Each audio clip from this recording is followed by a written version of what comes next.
semuanya, ketemu lagi dengan saya Holil di acara Simultan seputar ilmu pertanian. Pada kesempatan kali ini kita akan sama-sama membahas salah satu penyakit utama pada tanaman jagung. Sebelum kita lebih jauh membahas tentang penyakit tersebut, terlebih dahulu kita perlu mengetahui siklus dari suatu penyakit. Bagaimana suatu penyakit itu dapat menimbulkan gejala pada suatu tanaman. Yang pertama kita mengenal istilah inokulum. Inokulum ini merupakan sumber penyakit. Sumber penyakit ini kita tahu adalah patogen. Bisa jadi itu cendawan, bisa jadi itu bakteri, bisa jadi itu nematoda maupun sumber-sumber penyakit yang lainnya. Tetapi pada kesempatan kali ini kita akan fokuskan saja ke cendawan atau ke jamur. Jadi inokulum ini adalah cendawan atau jamur. Nah, inokulum ini ada yang bertahan. Bertahan ini bisa bertahan di sisa tanaman atau bertahan di gulma-gulma di sekitar lahan tanaman sobat tani semuanya.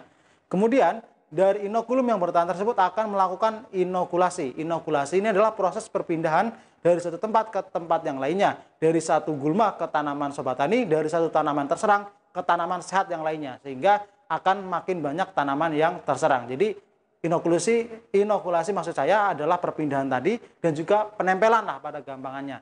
Penempelan lah ini dari inokulasi. Kemudian setelah menempel, inokulum ini akan melakukan penetrasi. Penetrasi ini adalah proses perkecambahan dan proses masuknya cendawan atau spora cendawan yang sudah menempel di permukaan jaringan tanaman ke dalam jaringan tanaman tersebut. Kemudian di dalam jaringan tanaman cendawan tersebut akan melakukan infeksi. Pada periode infeksi ini, cendawan akan berkembang dengan cepat. Kemudian akan melakukan invasi. Nah, pada tahap invasi ini, tanaman sudah dikuasai oleh cendawan atau oleh inokulum tersebut. Kemudian biasanya sudah timbul juga gejala pada tahap invasi ini. Setelah itu akan masuk ke periode reproduksi. Di periode reproduksi ini biasanya akan terbentuk spora-spora baru sehingga spora tersebut bisa menginokulasi tanaman-tanaman yang lainnya. Bulai. Di sini kita akan fokus membahas tentang penyakit bulai. Penyakit bulai ini merupakan penyakit yang disebabkan oleh cendawan Peronospora maedis. Penyakit ini merupakan penyakit yang disebabkan oleh golongan cendawan Oomycetes, tepatnya spesies Peronosklerospora maedis. Penyakit bulai ini memiliki beberapa karakteristik. Yang pertama, di ini terdapat garis-garis berwarna putih sampai kuning. Garis-garis ini biasanya sejajar dengan tulang daun dari daun tanaman jagung. Kemudian, buah yang terbentuk akan memiliki tangkai yang panjang dan kelobotnya tidak akan menutup secara sempurna. Selain itu, biji-biji yang terbentuk biasanya tidak full, tidak sempurna. Jadi, ada beberapa biji jagung yang kopong atau yang tidak terbentuk secara sempurna pada suatu tongkol tanaman jagung. Setelah kita mengetahui bagaimana karakteristik dari bulai tersebut, kita perlu mengetahui bagaimana cara pengendalian penyakit bulai. Yang pertama, sobat tani dapat lakukan pergiliran tanaman.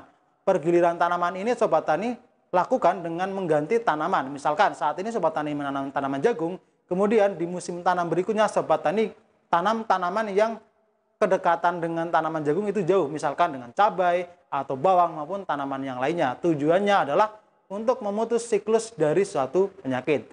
Kemudian sobat tani dapat melakukan penanaman varietas tahan. Varietas tahan ini adalah varietas-varietas yang memiliki gen ketahanan terhadap penyakit bulai. Sobat tani bisa pilih dari beberapa varietas yang sudah beredar di pasaran.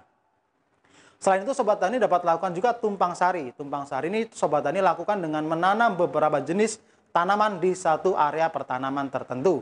Misalkan sobat tani menanam jagung maksud saya, kemudian di sebelahnya ada tanaman cabai ataupun tanaman-tanaman yang lainnya.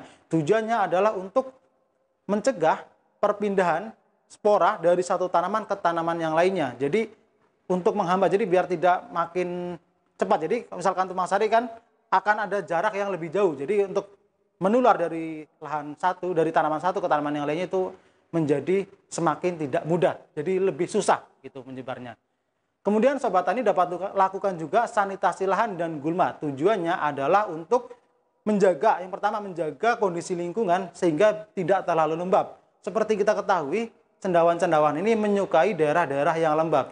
Dengan menjaga iklim mikro maksud saya di sekitar tanaman utama menjadi kondusif, kita akan meminimalisir dari serangan suatu penyakit. Selain itu juga kita tahu juga di gulma maupun tanaman yang terserang di sekitar lahan Sobat Tani itu bisa menjadi sumber inang alternatif dari suatu penyakit. Bisa jadi itu menjadi sumber inang alternatif dari penyebab penyakit bulai.